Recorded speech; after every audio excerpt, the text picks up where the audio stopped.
Honorable Vice Mayor John Lester Tan Malactan, presiding. Thank you, Honorable Acting Secretary, Ma'am Annabel Ibanez. Our special session for today is now called to order. May we request everyone to rise. Mga kababayan, ang pambansang awit ng Pilipinas. Kayang makiling, kelos ng sinakalan, alam ng puso, sa titik mo'y kumay. Lupang hinirang, kuya ka ng magiting, sa manlulupin, di ka pasisingil, sa gagatang tulong sa simayan, sa langit kang pagaw, ay hinagang tulakaw,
Bible passage, Proverbs 2:6-8.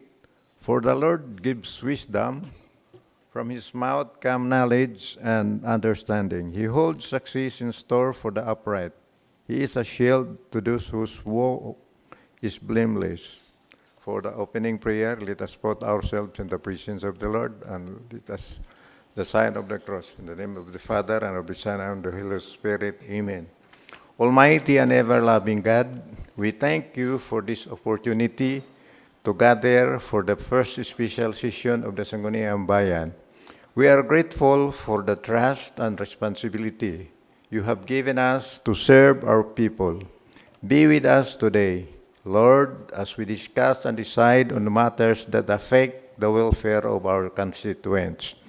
Grant us wisdom, understanding, and unity of purpose. May our thoughts, words, and actions reflect integrity, fairness, and compassion.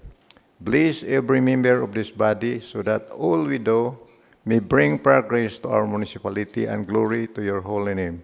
Amen. In the name of the Father, and of the Son, and of the Holy Spirit. Amen. Please be seated. May we request our officer in charge, Honorable Secretary Ma'am Amabel Banyes, to do the roll call.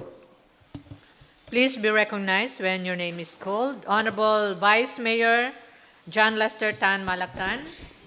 Present. The Honorable Sangguniang Bayan Member Jonathan E. Lucenio. Present. Honorable Bernard Lawrence L. Subiri. Honorable Estrella C. Quadrasal. Present. Honorable Joe Fidel P. Durmal. Honorable Roy Y. Cabalquinto. Honorable Samuel S. Bugas. Honorable Rhoda Q. Gaytira. Honorable Paquito A. Catin Jr. Present. Honorable John Sixto S. Calolo. Present. Honorable Justdado L. Siberia. Out of 12, only one is not around. Honorable Rhoda Q. Gaytira is on leave. Thank you, Honorable Secretary. We heard it from the Secretary, the number of present. Our special session is now in quorum. So, maybe request Majority Floor Leader to assist our agenda for today. Honorable Presiding Officer, good morning. Question hour, none. Calendar of business.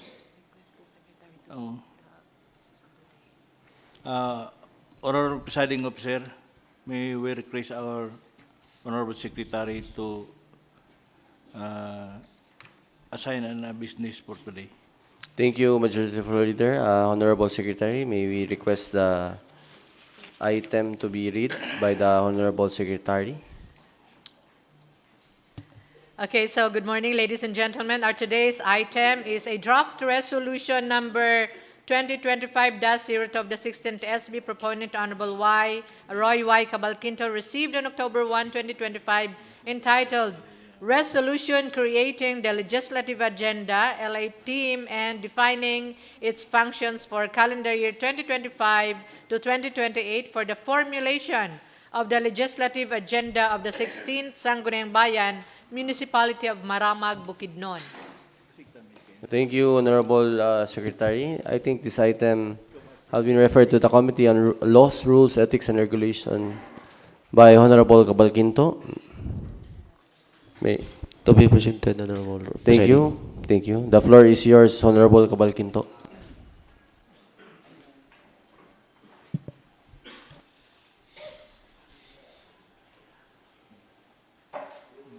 Good morning to the August body. Good morning. Draft resolution number 2025-02 of the 16th Sangguniang Bayan, proponent yours truly. Resolution creating the legislative agenda, LE, team, and defining its function for calendar year 2025 to 2028 for the formulation of the legislative agenda of the 16th Sangguniang Bayan, Municipality of Maramag, Bukidnon. Whereas recognizing the need of a well-defined and strategic legislative agenda to guide the 16th Sangguniang Bayan in addressing the needs and priorities of the Municipality of Maramag, Bukidnon, necessitates a dedicated team with the necessary expertise and resources. Whereas the legislative agenda serves as a mechanism to determine if the comprehensive development plan is aligned with national priorities and trust. Its process ensures that the plan is reflected and supportive of the sentiments and has generated popular support from the various stakeholders in the local government unit. Whereas the legislative agenda process may be undertaken as a joint executive legislative activity through the 𝐒𝐿A team or as a separate parallel activity to the 𝐒𝐿A process.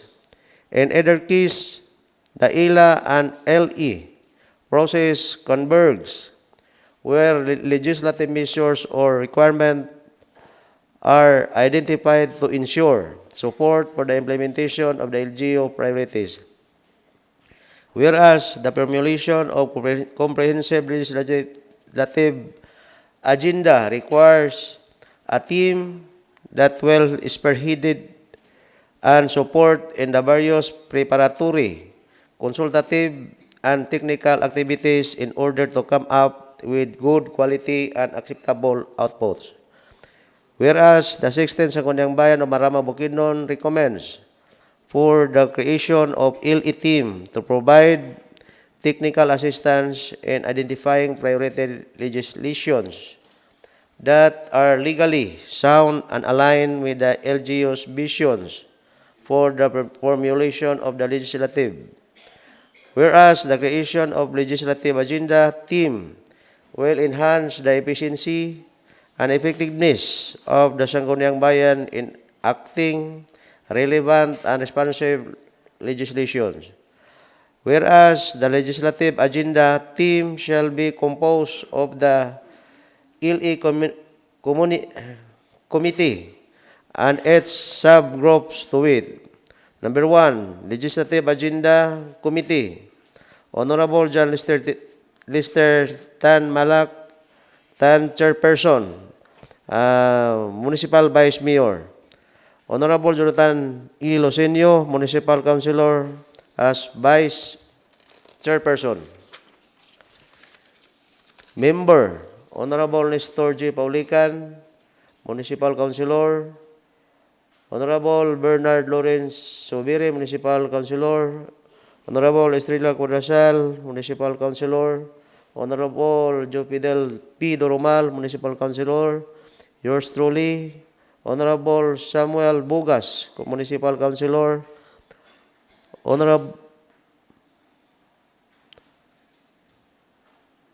Honorable, I think, duha na rin kang Honorable Bugas, mura kang kuan siguro ni. Honorable Roda Gaitira. So, correction, sick.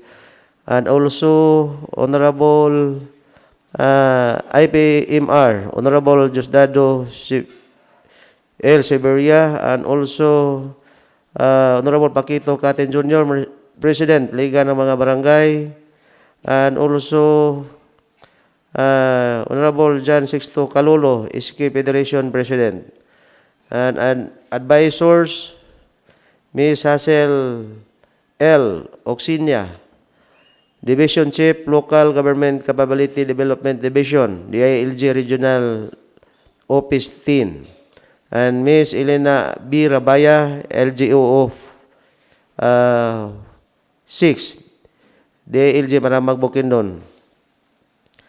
2, Technical Working Group, Sectoral. 1.1, Social Development, Chairperson, Honorable Jonathan Lucinio, SB Committee Chairperson on Health, Nutrition, Sanitation, and Hygiene. Member, Honorable Estrella Cuadasal, Committee Chairperson on Women's, Family, and Social Welfare. And Miss Roselyn Papasin, PhD, Public School District Supervisor, Maramag District 1. Miss Lydia Abukayan, PhD, Public School District Supervisor, Maramag District 2. Miss Anna Luz Kahansa, Midwife 1, MPO Designate. Miss Karen Sikabinta, YC Municipal Social Welfare and Development Officer. Miss Rosalinda Palmada, Maramag Women's Federation. Mr. Alpio Dacot Jr., PDAO Designate. Honorable John Sixto Calolo, SK Federation President. Dr. Evangeline Rebella, Municipal Health Officer. Miss Elvira Arabijo, ED Public School District Supervisor, Maramag District 3. Police Lieutenant Colonel Alexander Eugenio, OIC Maramag Police Station. Miss Ami Dael, Housing and Home Site Regulation Officer 3. Miss Teresita Naliano, Uskahid. Miss Sheila Amatadi, Youth Development Officer 3. 2.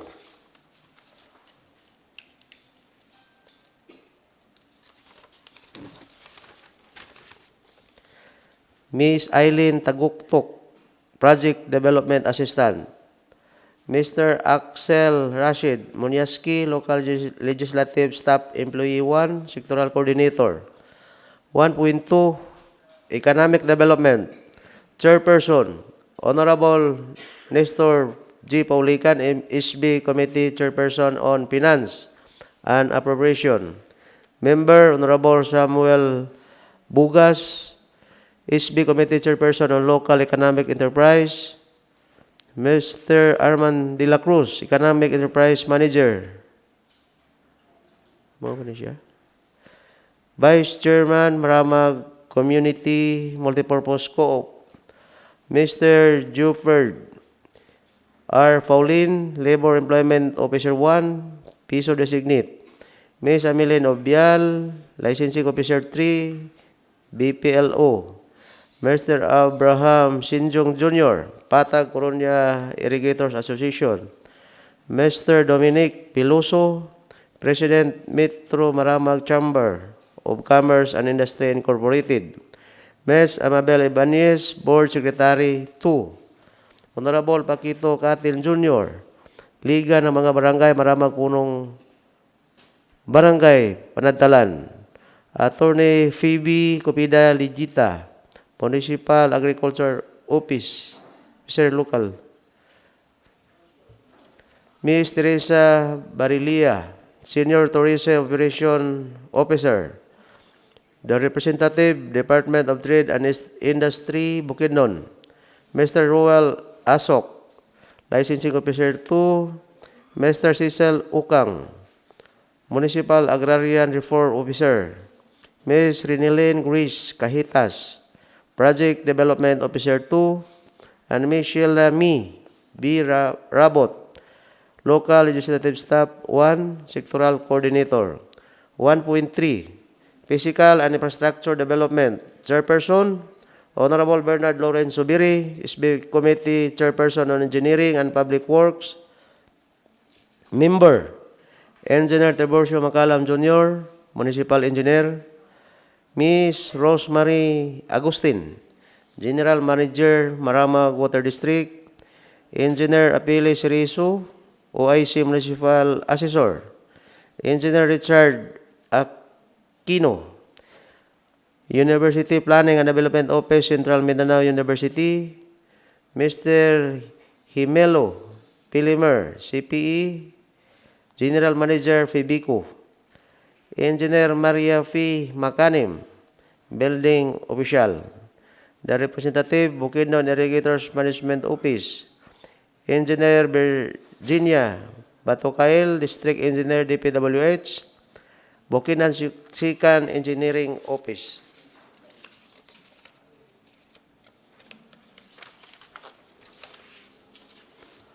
Mr. Sandro Philip Rolida, Zoning Officer 2. And Ms. Joan Chiki Cotenes, Local Legislative Staff Officer 3, Sectoral Coordinator. 1.4, Institutional Development, Chairperson, Honorable Jose Pidil Duromal, SB Committee Chairperson on Human Resource and Ethics and Regulations. Member, Engineer Evelyn Lantong, Municipal Administrator. Ms. Perla Lamuste, Municipal Budget Officer. Ms. Niregime Cantil, Municipal Treasurer. Ms. Elena Rabaya, Municipal Local Government Operation Officer. Ms. Florita Ibura, Municipal General Services Officer. And Ms. Joanna Rose Escubia, Local Legislative Staff Officer 2, Sectoral Coordinator. And Ms. Lucille Masukol, Human Resource Management Officer 5. And Ms. Crescentia Raquel Pader, Secretary of the Sangguniang. And Ms. Lisa Jean Arana, CPE, Municipal Accountant. Ms. Sheila Saginhon, Municipal Civil Registrar. Ms. Sarah Katakutan, Planning Assistant. And 1.5, Environmental Management. Chairperson, yours truly as Committee Chairperson on Natural Resources and Environmental Protection. Member, SB Committee Chairperson on Land Management and Titling. Mr. Alejandro Navarro, Municipal Disaster Risk Reduction Management Officer. Mr. Jeffrey Juan, Zoning Officer 3. Dr. George Puno, College of Forestry and Environmental Science, Central Mindanao University. Ms. Leah Cadiz, Project Development Assistant. Honorable Justado Severia, SB Committee Chairperson, Indigenous Communities. Forester Concepcion Pakatang, Municipal Environment and Natural Resources Officer. The Representative Centro, City of Valencia. The Representative Pollution Control Department, CSCI. Ms. Marifel Kisagan, Local Legislative Staff Employee 2, Sectoral Coordinator. Last page. Whereas the Legislative Agenda Team shall have the following duties and functions. Legislative Agenda Committee. 1. Conduct consultations and sessions with the various LGU stakeholders and sectors like LGU offices, Municipal Development Council, and the other sectoral organizations to identify priority legislative areas. 2. Review the existing legislations and identify gaps or areas for improvement. 3. Draft the legislative agenda for calendar year 2025 to 2028 in coordination with the Executive Department. 4. Monitor the implementation of the legislative agenda and provide updates to the Sangguniang Bayan. 5. Recommends legislative measures to address emerging issues and concern. LE Technical Working Group. 1. Assess the legislative agenda team during consultations and sessions. 2. Assess the LE team in the formulation of legislative agenda. 3. Assess the municipal vice mayor and the Sangguniang Bayan in the presentation of the LE to the various stakeholders. And 4. Do other tasks required by the LE committee in order to produce the desired outputs. And now, therefore, in motion of blank duly seconded by and resolved as it is hereby resolved to pass a resolution creating the legislative agenda team and defining its duties and function for calendar year 2025 to 2028 for the formulation of the legislative agenda of the 16th Sangguniang Bayan, Municipality of Maramag. Submitted by yours truly as Municipal Councilor. I think that's all, Honorable Presiding. Okay. Thank you. So, na presentation dayon nga makita na to. That's all, Honorable Presiding. Thank you, Honorable Chairman Cabalquinto. So, nada ko na yung presentation atong tanawon sa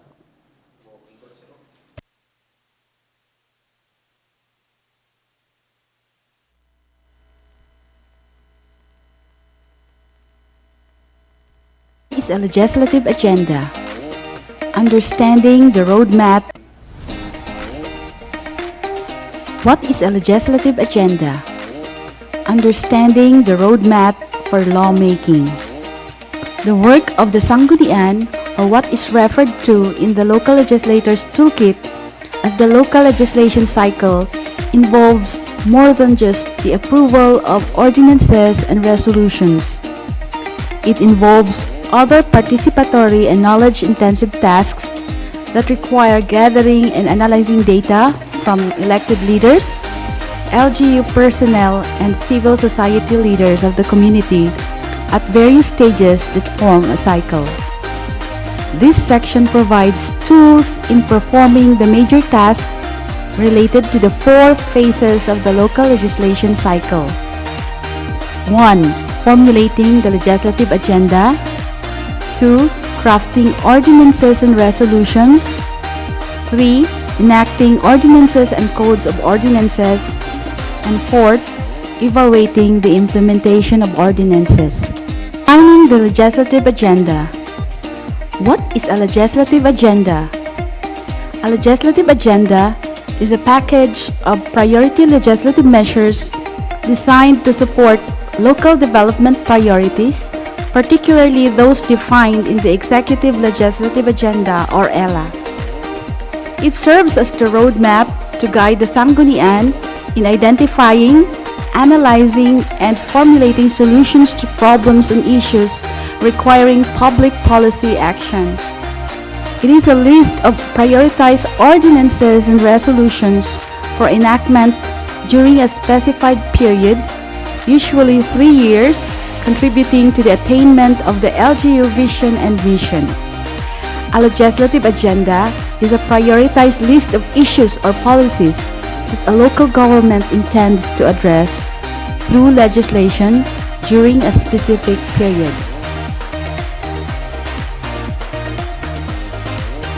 It outlines the laws, amendments, and initiatives that lawmakers plan to introduce, debate, and enact. It also serves as a roadmap for legislative actions, guiding discussions and resource allocation. The legislative agenda is a tool for fulfilling the Sangguniang members' mandate as elected representatives of the people and is useful for organizing and prioritizing the work of the Sangguniang, ensuring convergence of the LA and ELA, or the legislative agenda, and the executive and legislative agenda, setting clear performance targets of the Sangguniang, educating the people on the work of the Sangguniang, and assessing the performance of the Sangguniang. The legislative agenda may be prepared as soon as the newly elected officials assume office. The legislative agenda process may be undertaken as a joint executive legislative activity through the executive legislative agenda team or as a separate parallel activity to the executive legislative agenda process. In either case, the executive legislative agenda and the legislative agenda process converges at step 7 described below, where legislative measures or requirements are identified to ensure support for the implementation of LGU priorities. The building blocks, key components of a legislative agenda. Policy priorities reflects the most pressing issues and goals. Specific ordinances, resolutions, includes drafts or outlines of proposed laws. Timeliness sets expected dates for introduction, committee review, and voting. Stakeholders identifies groups affected by the proposed legislation. Influences on the legislative agenda. Shaping the path. These are the influences on the agenda. Political party platforms. The core beliefs and promises of the ruling party. Public opinion. Issues that resonate with voters. Economic conditions. Urgent needs like job creation or financial stability. Lobbying and advocacy. Efforts by interest groups to promote specific issues. The legislative process from agenda to law. From idea to law, the legislative process is illustrated as: number 1, agenda setting; 2, bill introduction; 3, committee review; 4, floor debate and vote; 5th, executive approval or the local chief executive signature. Steps in undertaking a participatory legislative agenda process. Step 1, organizing the legislative agenda team. Step 2, identifying and prioritizing issues. Step 3, consulting with stakeholders. Step 4, revisiting the LGU vision and mission. Step 5, formulating goals and objectives. Step 6, prioritizing programs and projects. Step 7, determining legislative requirements. Step 8, identifying legislative capacity development needs. Step 9, building commitment. Step 10, adopting the legislative agenda and preparing action plans. Step 11, popularizing the legislative agenda. And Step 12, managing the legislative agenda. Step 1, organizing the legislative agenda team. The first step in the legislative agenda process is to organize an legislative agenda team to work on the details of the legislative agenda. In organizing the team, the Sangguniang has to decide whether the legislative agenda team will work jointly with the executive through the executive legislative agenda team or separately but parallel to the executive legislative agenda team. Presently referred to the Committee on Laws, Rules and Regulations for review and study is Draft Resolution number 2025-02 of the 16th Sangguniang Bayan of Maramag, proposed by Honorable Roy Y. Cabalquinto, entitled Resolution Creating the Legislative Agenda Team and Defining its Functions for Calendar Year 2025 to 2028 for the formulation of the legislative agenda of the 16th Sangguniang Bayan, Municipality of Maramag, Bukidnon. 2.1 Legislative Agenda Process vis-a-vis Executive Legislative Agenda Process.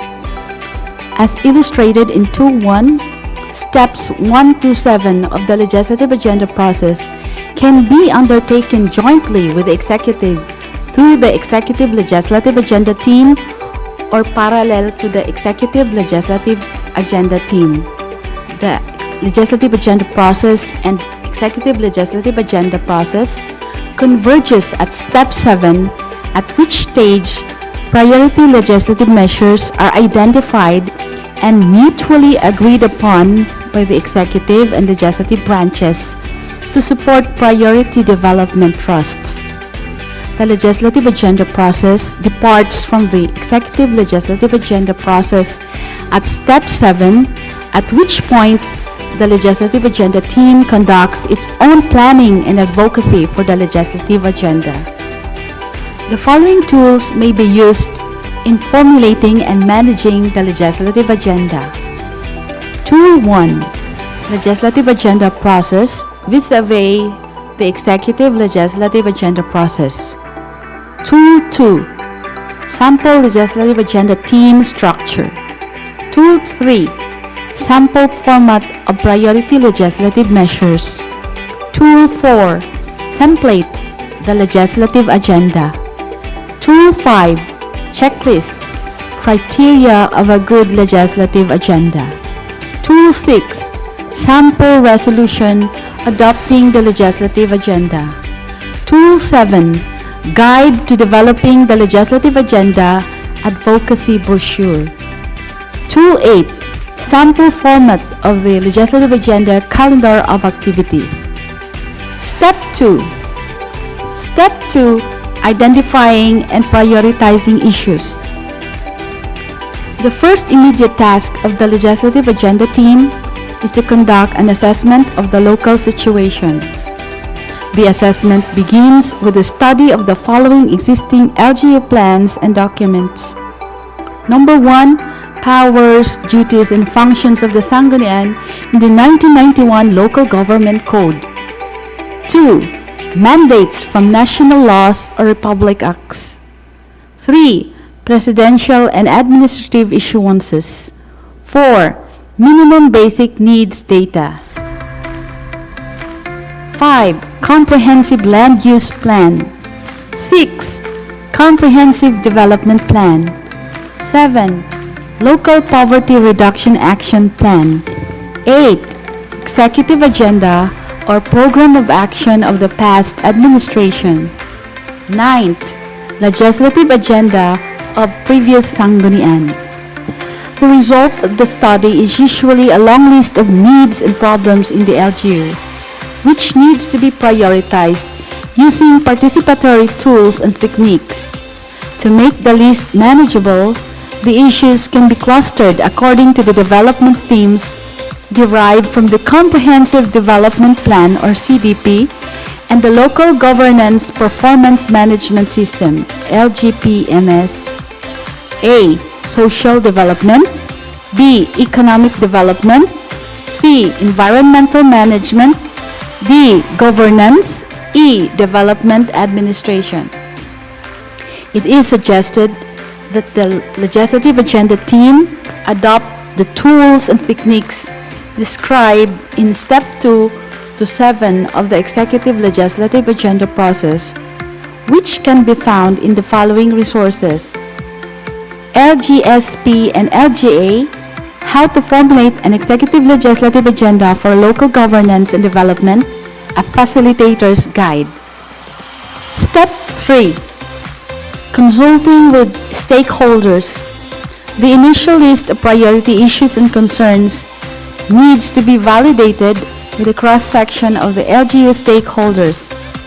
Validation may be done by holding consultations with the Local Development Council, heads of administrative departments or local executives, national agency representatives in the LGU, civil society leaders from the private sector, NGOs and POs.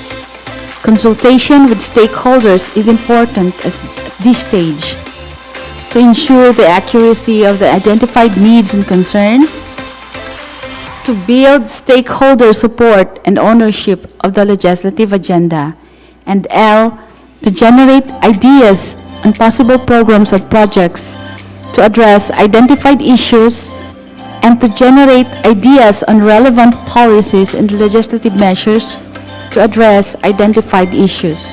Step 4. Revisiting the LGU vision and mission. The next task is to revisit the vision and mission statement of the local government unit. If none exists, it is imperative to define the vision and mission of the local government unit. Revisiting the LGU vision and mission will provide the legislative agenda team with the strategic perspective necessary in formulating the legislative agenda. The following questions can guide the legislative agenda team. What do you want your LGU to become? What is your LGU trying to accomplish and for its people? How is your LGU going to attain its purpose? Does the vision remain valid in expressing the general aspirations of the local government unit? Does the mission translate the LG vision in concrete and measurable terms? Thus, the initial list of priorities contribute to the attainment of the VMO. Step 5. Formulating goals and objectives. Goals and objectives translate the LGU's mission into more concrete and measurable terms. They are statements of desired results. Goals are long-term results, while objectives are immediate results that LGUs can attain. For example, goal: to provide access to affordable and clean water for all households in the LGU. Objective 1: to install a portable water supply system in each barangay. Objective 2: to rehabilitate 50% of the existing water supply network in the municipality. Step 6. Prioritizing programs and projects. Goals and objectives can make an impact on the lives of the people in the LGU only if they are translated into programs and projects. Many programs and projects are pursued with the best of intentions, but not necessarily the most appropriate and responsive to the issues and problems they sought to address. In this case, there is need to sift through the initial short list of priority issues and concerns identified in Step 2 and the corresponding ideas for policies, ordinances, programs, and projects generated from multi-sectoral consultations conducted in Step 3. The following parameters can be used together with tools and techniques. Example, the SWOT analysis, stakeholder analysis, etc. Described in the ELA Manual Facilitator's Guide to Prioritize Programs and Projects. Step 7. Determining legislative requirements. Most programs and projects require ordinances and resolutions before they can be implemented by executive agencies. At this stage, it is imperative to identify which among the items in the list of priority programs and projects require legislative action in the form of ordinances and resolutions. Adopting Step 7 of the ELA process, the steps in determining legislative requirements are as follows. 1. Identify LGU development trusts and strategic directions. 2. Examine each of the strategic trusts and actions, example, goals and objectives, programs, projects, policies, and identify policy or legislative gaps. 3. Identify areas requiring policy or legislative gaps. And 4th, draw up a list of priority policy or legislative measures. Step 8. Identifying legislative capacity development needs. In drafting the legislative agenda team needs to put together the highlights of the various outputs from Step 2 to 7. Tool 4 provides a template of a legislative agenda which has the following elements. 1. Title and period covered. 2. LGU vision and mission statement. 3. Statement of goals and objectives. 4th. Strategic development trust. 5th. Priority programs and projects. 6. Needed legislative measures. 7. Purpose. Example, state purpose of each legislative measure. 8. When needed, example, state month and year, ordinance or resolution will be adopted. 9th, committee responsible. Example, identify the Sangguniang committee which will take the lead for crafting the ordinance or resolution. Step 9. Building commitment. The legislative agenda needs to be legitimized to accord it greater acceptability and validity. Thus, the next step is for the Sangguniang to present the draft legislative agenda in a multi-sectoral consultation. This involves soliciting the support and commitment of stakeholders from civil society. The role of the legislative agenda team is to gather the comments and suggestions of participants to public consultation and use these to revise the legislative agenda before it is adopted by the Sangguniang. After revising the legislative agenda, use 2.5 as a final checklist to determine if indeed you have formulated a good legislative agenda. 2.5 checklist. Criteria of a good legislative agenda. Supports the executive legislative agenda of the LGU. Consistent with the vision, mission, and objectives of the LGU.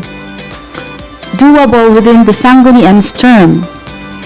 Promotes the cross-cutting development themes of poverty reduction, gender equality, environmental protection, peace and unity, accountability, transparency, and citizen participation. Backed by support and commitment of all members of the Sangguniang. Considers the views, opinions, and perspectives of civil society. Congruent to the goals and objectives of the Sangguniang. Benefits the constituents, not a selected group of people. Balances interests of various stakeholders in the LGU. Developed using sufficient research data. Conforms to legal and technical specifications. Step 10. Adopting the legislative agenda and preparing action plans. This step involves the finalization of the legislative agenda into the Sangguniang's roadmap or blueprint for LGU development through a resolution. The Sangguniang should be unanimous in adopting a resolution to implement the legislative agenda within its term. By adopting a resolution, the Sangguniang declares its sincerity and commitment to give flesh and spirit to the legislative agenda by translating it into responsive legislative measures. Step 11. Popularizing the legislative agenda. The legislative agenda can be the Sangguniang's advocacy tool. It can be used by the Sangguniang to get the community aware, interested, and involved in translating the legislative agenda into ordinances. It can also serve as a marketing tool which the Sangguniang can use to orient visitors and possible donors and investors in the LGU. This can be done by producing copies of the legislative agenda in brochure form, which can be understood and appreciated by the constituents. Tool 7 serves as a guide to developing the legislative agenda advocacy brochure.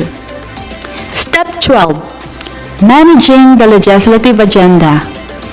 The legislative agenda will remain a vision for the LGU if it is not translated into ordinances.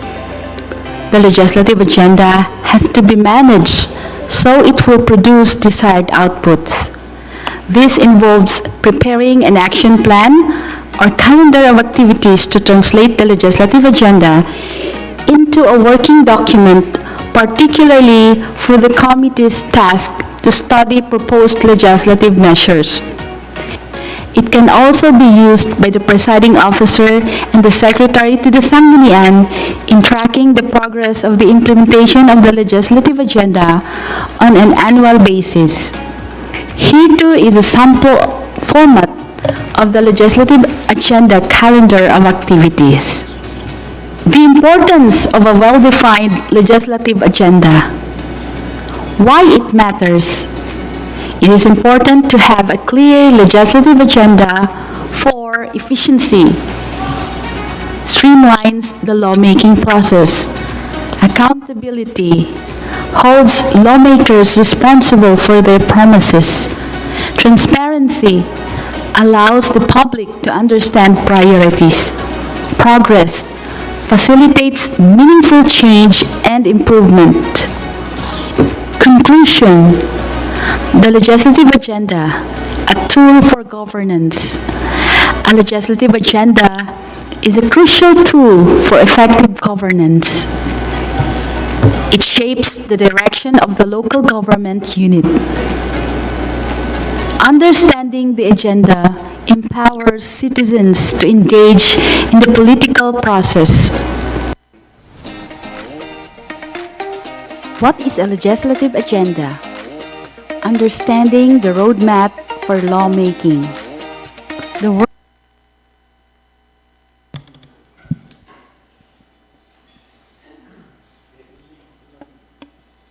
So, mauna to, Len. Okay na to. Muna to tanan.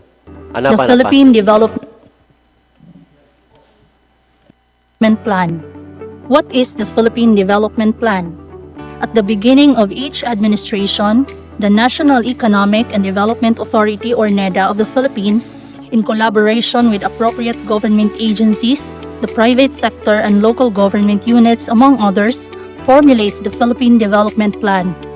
This 6-year plan outlines the country's socio-economic policies, strategies, and programs to achieve development goals. The PDP serves as the government's overall guide for development planning over a 6-year period. It reflects the government's socio-economic policies, strategies, and programs in support of and consistent with the President's development agenda. Why is development planning necessary? The importance of development planning has long been recognized in the Philippines for the following reasons. 1. It enables the government to establish a shared vision for the country's future and to design a unified course of action to achieve that vision. 2.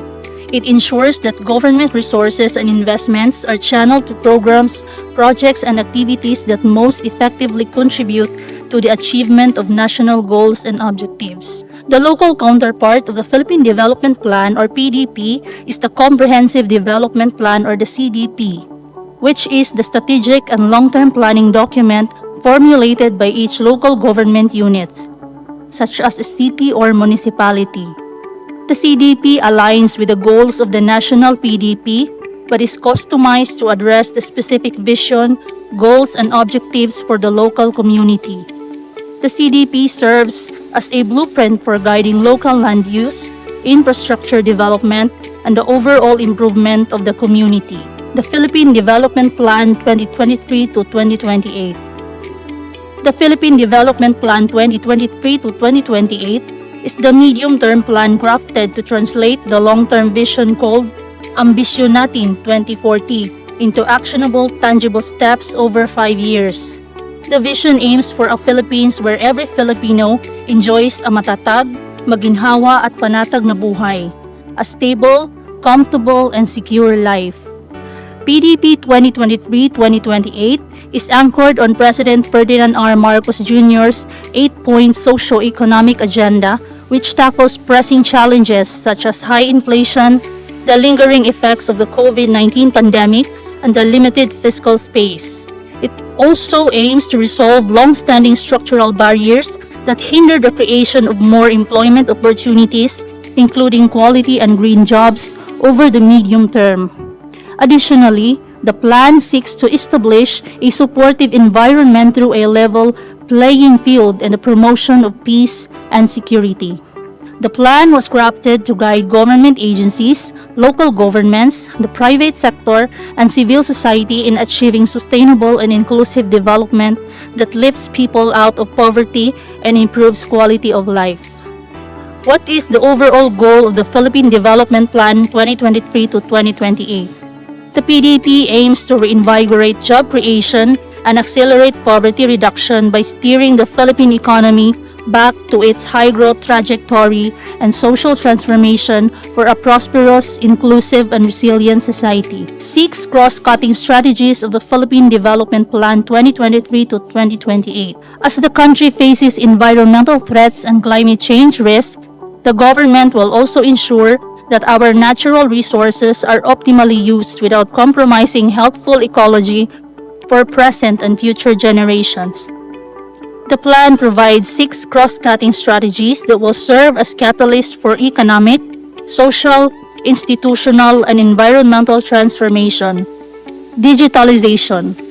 This strategy aims to improve government efficiency, increase transparency, and reduce corruption through the use of digital technology.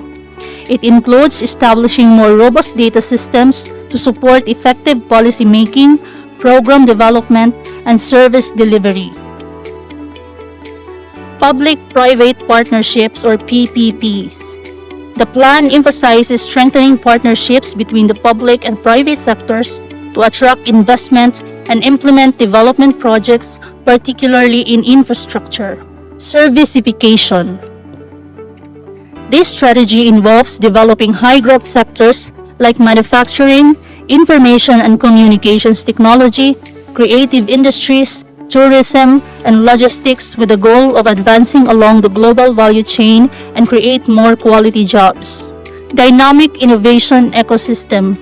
This strategy focuses on creating a supportive environment for innovation from basic research to commercialization by fostering collaboration among researchers, entrepreneurs, and investors across different sectors to stimulate economic growth. Enhanced connectivity. This strategy includes improving both digital and physical connectivity, such as infrastructure projects like roads, ports, and airports to better connect communities and support economic activity. Greater collaboration between local and national government. This strategy aims to establish local governments as equal partners in the national development agenda. It focuses on optimizing the division of responsibilities between local and national governments to raise each LGU's capacity to deliver public services effectively and to boost local revenue generation. The relationship between the Philippine Development Plan, the Comprehensive Development Plan, and the Legislative Agenda. The relationship is hierarchical and collaborative. The Philippine Development Plan or PDP provides the national direction for development. The Comprehensive Development Plan or CDP translates this direction into local development strategies and programs. The Legislative Agenda ensures that these strategies are institutionalized through local legislation. What is the connection of PDP 2023 to 2028 to the formulation of the Sangguniang Bayan's legislative agenda?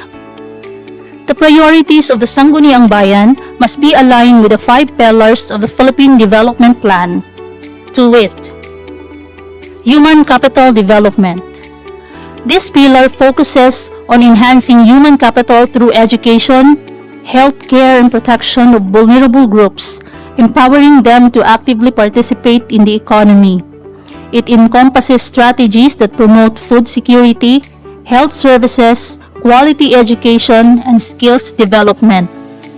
Economic transformation. This pillar focuses on revitalizing industries such as agriculture and manufacturing. It aims to create a greater number of high-quality jobs, transform industries to better meet market demands, and enhance the global competitiveness of their products. Infrastructure development. This pillar aims to accelerate economic growth by enhancing regulatory efficiency and attracting investments. It prioritizes projects under programs like the Build More, an infrastructure development initiative by the Marcos Jr. administration which seeks to expand the Build program of the Duterte administration to address the country's infrastructure gaps. Climate and disaster resilience.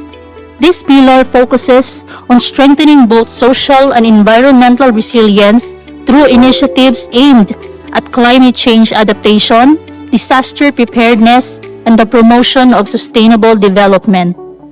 Good governance and social protection. This pillar addresses both internal and external threats to security and territorial integrity. It focuses on strengthening national and local institutions, modernizing the armed forces, and promoting good governance to ensure peace, stability, and social protection. The 5 pillars of PDP 2023 to 2028 are designed to promote human and social development, reduce vulnerabilities, increase income earning abilities, and enhance the overall economy.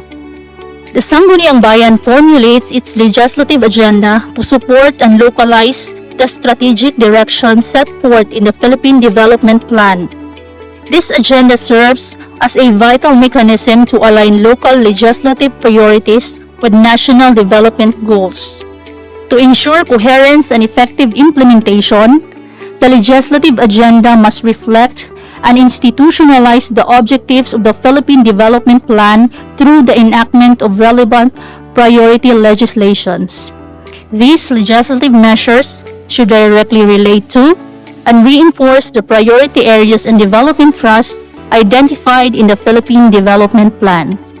Based on the local legislative awards evaluation, the following priority concerns align with the 5 pillars of the Philippine Development Plan 2023 to 2028 needs legislative enactment.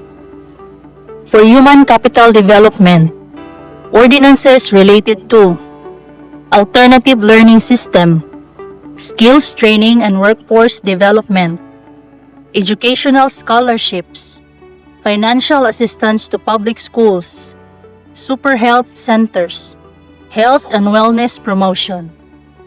For economic transformation, ordinances related to free public Wi-Fi, municipal agriculture plan or code, e-payment system for government transactions, municipal tourism plan or code, promotion of the municipality, pasalubong center, partnership with the private sectors for employment opportunity for infrastructure development, ordinances related to smart city initiatives, comprehensive traffic management code, promotion or utilization of renewable energy, ICT infrastructure development, for climate and disaster resilience, ordinances related to climate change adaptation and mitigation, fire code, municipal environment code, sanitation code,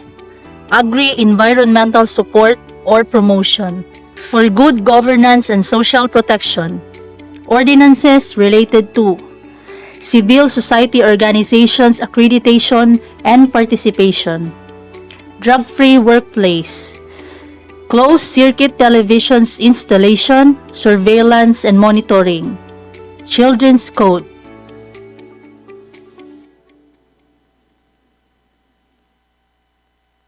The administration of President Ferdinand R. Marcos Jr.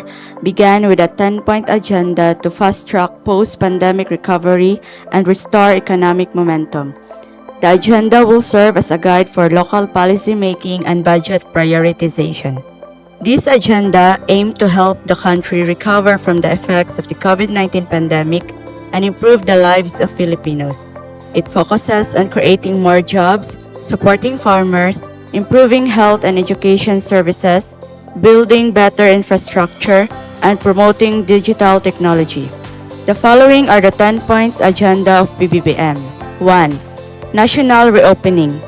Aim to reopen the face-to-face classes in schools throughout the country and revitalize the country's tourism sectors. Example, Ordinance Number 2020-027. An ordinance providing for the new normal code in response to the COVID-19 pandemic in the municipality of Maramag and for other purposes. Number 2. Public-private partnership. Aim to further deepen the engagements of the public and private sectors to further boost investments. Example, legislations that allows the government and private companies to work together to deliver better services and infrastructure for the people faster and more efficiently. Number 3. Infrastructure development. Expansion of the program under the Build Better More program.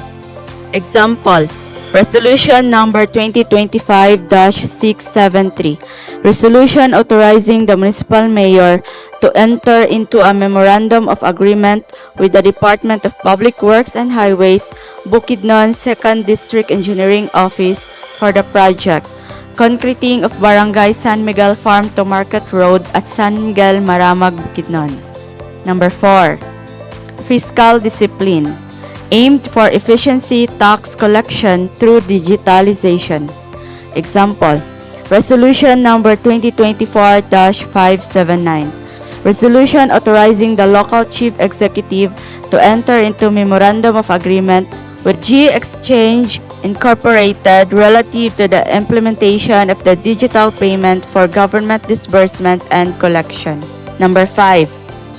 Transparent and efficient governance. Establish efficiency in government processes through online systems and combat red tape. Example, Resolution number 2022-011. Resolution updating the Citizens Charter, specifically in the Office of the Municipal Administrator, External Services, relative to the issuance of business permits, the one-step automated business process in the Municipality of Maramag. Number 6. Digital Philippines. Implementation of the Broadband ng Masa program set to improve the country's internet services. Example, Resolution number 2018-349. Resolution authorizing the local chief executive to enter into a memorandum of agreement with the Department of Information and Communications Technology for the free Wi-Fi internet access in public places. Number 7. Energy security. Boost local power generation and capacity through renewable energy sources and proper distribution. Example, Resolution number 2023-267.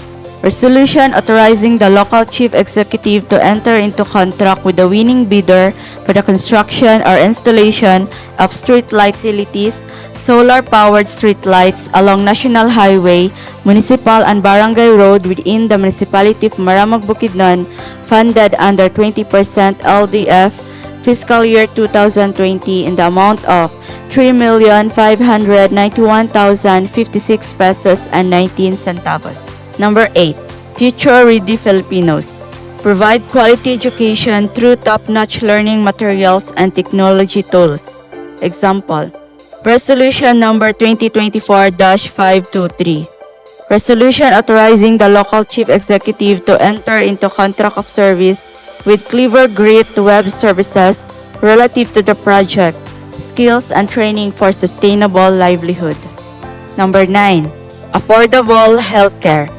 Lower cost of medicines, expand pandemic preparedness, and build regional specialty hospitals. Example, Resolution number 2024-427. Resolution authorizing the local chief executive to enter into a memorandum of agreement with the Department of Health for the Health Facility Enhancement Program relative to the construction of new Maramag Super Health Center. Number 10. Food for all.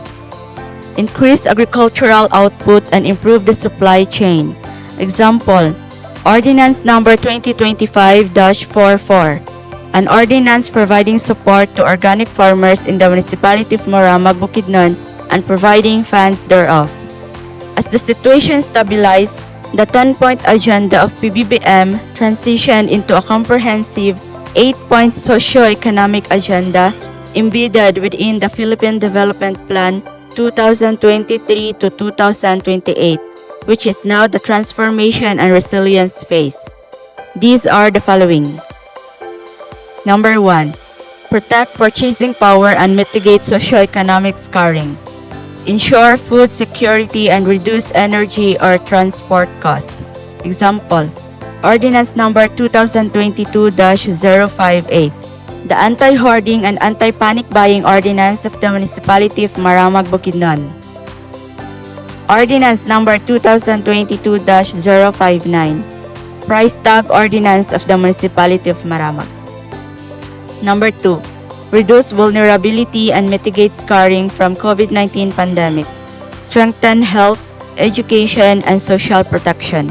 Example, Ordinance number 2020-014. A person from committing any act which causes stigma, disgrace, shame, humiliation, harassment, or otherwise discriminating against a person infected under monitoring or investigation due to COVID-19 virus, including public and private doctors, nurses, health workers, emergency personnel and volunteers, service workers assigned to hospitals or other centers where persons are being treated, imposing the appropriate penalties therein.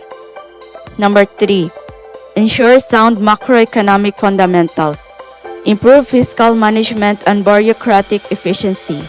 Example, Resolution number 2022-011.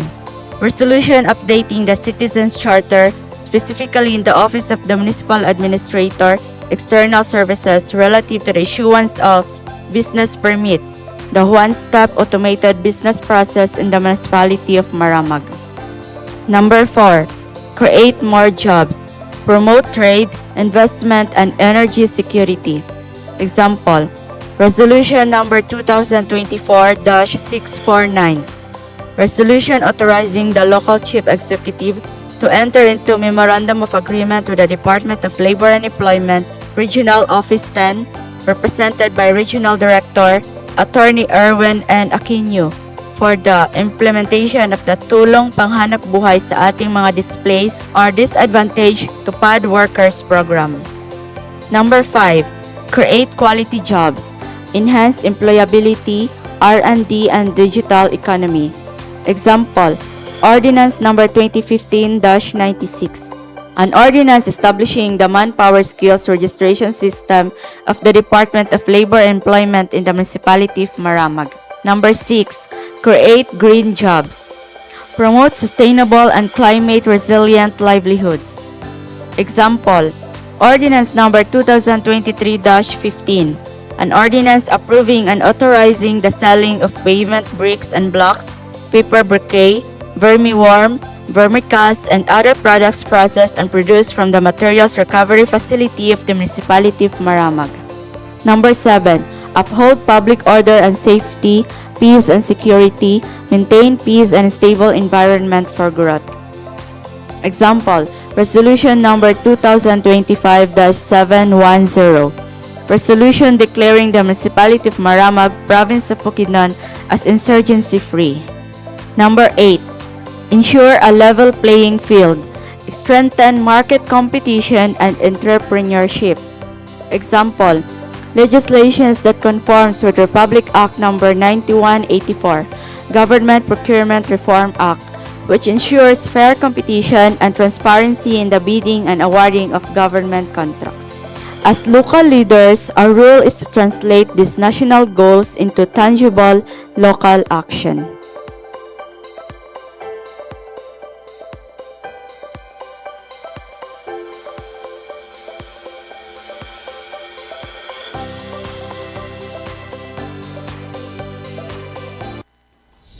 The agenda of the local chief executive. First, confront climate change challenges by intensifying tree planting and watershed protection efforts, commitment to clean energy initiatives, construction of climate-adaptive infrastructures, intensify disaster preparedness and response programs in the barangays, empowering farmers and fisher folks by promoting climate-smart agricultural practices. Second point, provision of water accessibility by expanding and upgrading water supply systems, forge strong partnerships with agencies, national programs, and private sector's investors, and explore and adopt innovative solutions. Next point, provision of safe, affordable, and dignified housing programs by accelerating our housing development programs in collaboration with the National Housing Authority and other relevant agencies. And next, provide disaster-resilient housing units for underprivileged families. Fourth point, accelerate economic growth and tourism by developing new ecotourism and agritourism sites, especially in rural communities. Next, support local entrepreneurs, artisans, and farmers to offer tourism-friendly products. And enhance agricultural productivity by expanding agri-fishery programs. And establish a reliable marketplace for agricultural and fishery products. Fifth point, strengthen the local healthcare system by upgrading our health facilities and services, recruit more qualified healthcare professionals, expand health programs focusing on maternal care, child health, elderly welfare, and mental health, and bring essential health services to remote areas in the municipality. And last point, adoption and acceleration of digitalized government services by promoting digital literacy programs and leveraging technology to improve education, disaster response, agricultural productivity, and economic development. That would be all for the local chief executive's agenda for year 2025 to 2028. Thank you. The priority legislations of the 15th Sangguniang Bayan. Under the economic sector, the 15th Sangguniang Bayan prioritized the following legislations. First, ordinance updating the Municipal Revenue Code of the Municipality of Maramag, Bukidnon. Second, ordinance updating the Municipal Investment and Incentives Code of the Municipality of Maramag, Bukidnon. Third, ordinance updating the Local Economic Enterprise Code of the municipality. Fourth, resolution encouraging barangay governments to establish potential tourism sites. Fifth, an ordinance institutionalizing organic agriculture in the municipality of Maramag, Bukidnon. Sixth, updating the irrigation ordinance of the municipality of Maramag, Bukidnon. 7. Ordinance institutionalizing the halina't magtanim ng prutas at gulay hapag sa barangay project in the municipality of Maramag, Bukidnon. 8. Ordinance institutionalizing katuwang sa diwa at gawa sa masaganang ani at mataas na kita, kadiwa ng Pangulo, KNP, in the municipality of Maramag, Bukidnon. 9. Ordinance requiring the use of digital weighing scale by all vendors and other business establishments that require the use of weighing scale in the municipality of Maramag, Bukidnon. For the environmental sector, the following measures were identified as legislative priorities. First, anti-smoking belching ordinance of the municipality of Maramag. Second, resolution encouraging farm owners or landowners to plant trees along farm boundaries and bamboos along the easement of riverbanks to serve as windbreaker and buffer. Third, resolution encouraging upland farmers to adopt sloping agricultural land technology in farm areas having a slope gradient of 18%. Fourth, ordinance regulating high use of herbicides and pesticides.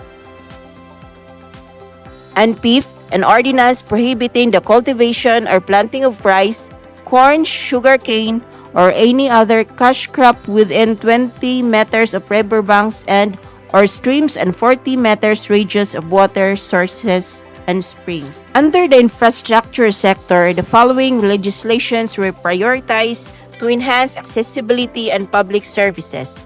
First, resolutions appropriating funds for approving the constructions of farm-to-market roads in the municipality. Second, resolutions appropriating funds or approving the development, concretization, and/or rehabilitation of municipal roads. Third, resolution accelerating the municipal or barangay electrification program. Fourth, a resolution accelerating the mobile telephone service expansion programs. Fifth, an ordinance amending the existing traffic ordinances. And sixth, an ordinance creating precautionary measures regarding the traffic incidents in the municipality. The institutional sector includes the following priority legislations that strengthen governance and organizational efficiency. First, resolution adopting and approving the comprehensive land use plan of the municipality. Second, an ordinance enacting the or updated zoning ordinance of the municipality. Third, ordinance amending some provisions of ordinance number 2016-116 promoting good governance practices by institutionalizing the empowerment and advancement of barangays on local legislation program in the 20 barangays of Maramag. Fourth, ordinance transferring existing position in the Local Economic Enterprise Office LAEO to the Municipal Treasurer's Office MTO. Fifth, ordinance amending ordinance number 2022-062, otherwise known as the organizational structure and staffing pattern by creating a solo parent division under the Municipal Social Welfare and Development Office, MSWDO. 6. Ordinance amending Ordinance Number 2022-062, otherwise known as the Organizational Structure and Staffing Pattern of the Local Government Unit of Maramag by creation of the position Local Economic and Development Investment Promotion Officer or LIPIDO under the Investment Promotion Section of the Tourism Industry Service Division of the Office of the Municipal Mayor. 7. Ordinance amending Ordinance Number 2022-062, otherwise known as the Organizational Structure and Staffing Pattern of the Local Government Unit of Maramag by addendum of Medical Officer and Nurse positions in the Municipal Health Office, MHO. 8. Ordinance providing guidelines in the hiring and termination of BHWs in the Municipality of Maramag, Bukidnon, providing honoraria, allocating funds, and other purposes. 9. An ordinance creating the Local Youth Development Council in Municipality of Maramag, defining its functions and compositions, appropriating funds thereof, and for other purposes. 10. Ordinance creating the Tourist Information and Assistance Desk in the Municipality of Maramag, Bukidnon under the supervision of the Tourism Industry Division of the Office of the Municipal Mayor. 11. Ordinance enacting the Maramag Public-Private Partnership, providing procedure for selecting the private sector proponent, adopting a contract management framework, and providing appropriations and for other purposes. 12. An ordinance establishing an institutional mechanism to eradicate the illegal activities of professional squatting syndicates and squatters, penalizing squatting and other similar acts and providing funds thereof and for other purposes. Lastly, under the social sector, the 15th Sangguniang Bayan focus on measures that promote welfare protection empowerment among citizens. These include: first, an ordinance updating the Child Welfare Code of the Municipality of Maramag, Bukidnon. Second, an ordinance prescribing local guideline on case management. Example, comprehensive program on street children. Third, an ordinance institutionalizing the programs and services to solo parents and their children, providing funds therefor and for other purposes. Fourth, an ordinance declaring March 8 of every year as Women's Month. Fifth, an ordinance instituting measures to counteract bullying among public and private elementary pupils and secondary students in the Municipality of Maramag, Bukidnon. 6. A resolution encouraging all public secondary schools to provide prayer rooms or areas for Muslim students and teachers. 7. Resolution to enter into partnership with the private sector for the job opening. 8. Resolution encouraging youth to participate Linggo ng Kabataan activities. 9. Resolution enjoining barangays to observe compliance and participate in the Kalinisan at Inisyatiba para sa Malinis na Bayan program. 10. The Children's Emergency Relief and Protection Ordinance of the Municipality of Maramag. 11. Ordinance creating the Drug Nuisance Abatement Board or DNAB of the Municipality of Maramag and defining its composition, duties, and responsibilities and for other purposes. Here's an update on the passed and enacted priority legislations of the 15th Sangguniang Bayan of Maramag, Bukidnon based on its legislative agenda as well as those currently in progress. The following ordinances and resolutions represent the specific measures aligned with the 15th Sangguniang Bayan's legislative agenda. Under the economic sector, the following ordinances have been enacted. Ordinance Number 2024-039, Municipal Revenue Code of 2024 of the Municipality of Maramag, Bukidnon, and Ordinance Number 2025-44, an ordinance providing support to organic farmers in the Municipality of Maramag, Bukidnon and providing funds thereof. The following proposed measures are still in progress under the Committee on Agriculture, Livelihood, and Agrarian Reform. An ordinance revising the regulation management of irrigation systems in the Municipality of Maramag, Bukidnon, an ordinance institutionalizing the halina't magtanim ng prutas at gulay, hapag, sa barangay project in the Municipality of Maramag, Bukidnon, and an ordinance institutionalizing katuwang sa diwa at gawa sa masaganang ani at mataas na kita kadiwa ng Pangulo KNP in the Municipality of Maramag, Bukidnon, and appropriating funds thereof. Under the infrastructure sector, the 15th Sangguniang Bayan approved Resolution number 2022-084 and Resolution number 2023-158, both of which authorizing the local chief executive to enter into bid contract for the concreting of municipal streets. And Resolution number 2022-020, resolution authorizing the local chief executive to enter into bid contract for the construction and installation of 60 unit solar power street lights for the 20 barangays of Maramag, Bukidnon. And for the institutional sector, the ordinance providing guidelines on the hiring and termination of barangay health workers or BHWs in the Municipality of Maramag, Bukidnon, including the provision of honoraria, allocation of funds, and other related purposes, is currently under review by the Committee on Laws, Ethics, and Regulations. Finally, under the social sector, the 15th Sangguniang Bayan enacted Ordinance number 2025-049, an ordinance institutionalizing the programs, service, and benefits for solo parents and their children in the Municipality of Maramag, Bukidnon, and providing penalties thereof. That would be the update on the priority legislations of the 15th Sangguniang Bayan. Thank you. The Philippine Development Plan. What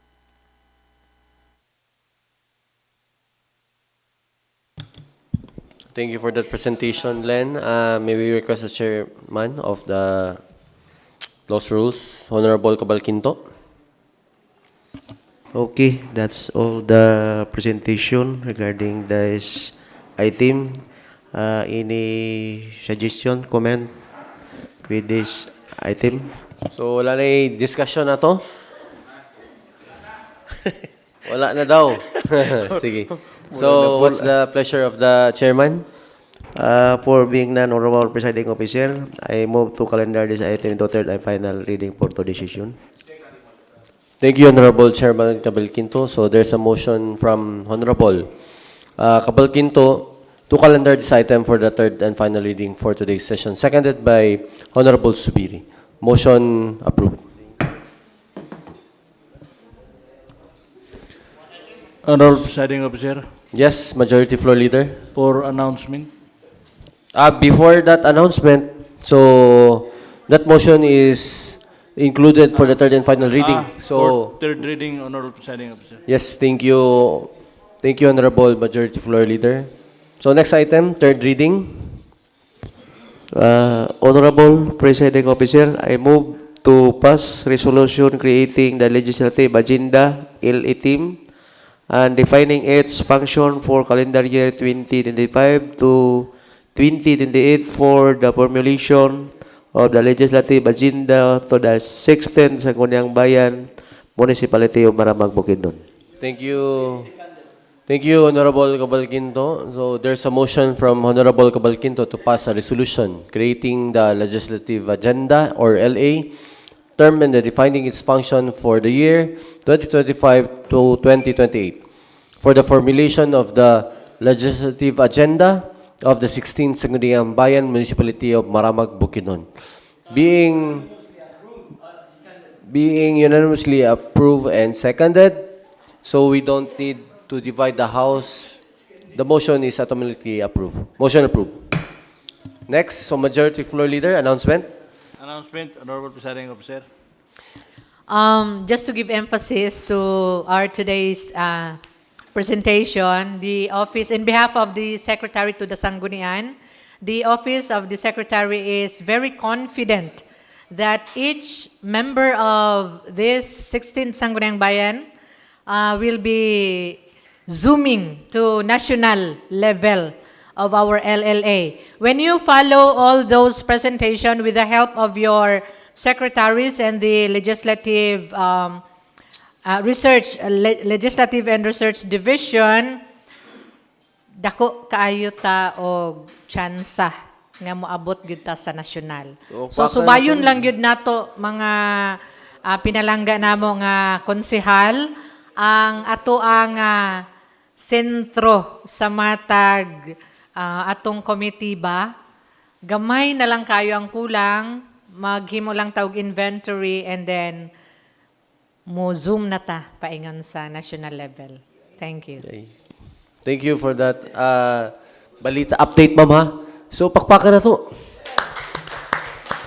Thank you sa mga dedication sa itong mga honorable August body, no? And any more announcement from the Secretary's table? Wala na, ma'am? So, yes, Honorable Dato, Siberia. Mr. Presiding Officer, hulam ko sa ban, Picha City. 7. November 7. Ban 7, 8, 9. 7, 8, 9. Yes, thank you. Thank you, Honorable Dato Siberia. Bali, November 7, committee hearing na? Committee hearing, November 7. So, ato lang na i-available siguro sa November 7, be. Okay, Friday, man sana? Friday. Friday weekend.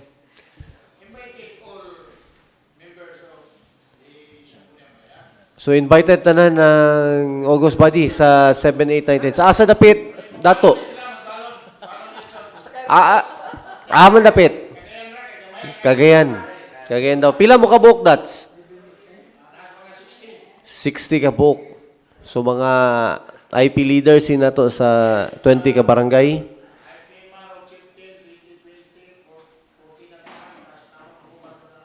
Okay. Sige, kopya. So, any more announcement? If wala na, then naapa ko idungag. Naaog ba si Ma'am Inday sa North Poblacion sa turnover sa project dito? So, basin og bakante mo, alas 10 sa buntag, pwede na to ubanan si Ma'am Inday dito sa pag-turnover. Kung kinsa lang tong bakante. 10 o'clock sa buntag, ugma sa North Poblacion, sa covered court nila. And also, upcoming ang katong November 12 to 14, ma'am ba? Naabata? Or dito na lang to sa regular session na tong announcement? Dito na lang? Okay. Sige, if wala na ilain ng mga announcement, what's the... Yes, there's a motion by Honorable Bernard Subiri to adjourn. Seconded by Honorable Cabalquinto. Our special session is adjourned at exactly 11 in the morning. Daghang king salamat sa August body. Muhang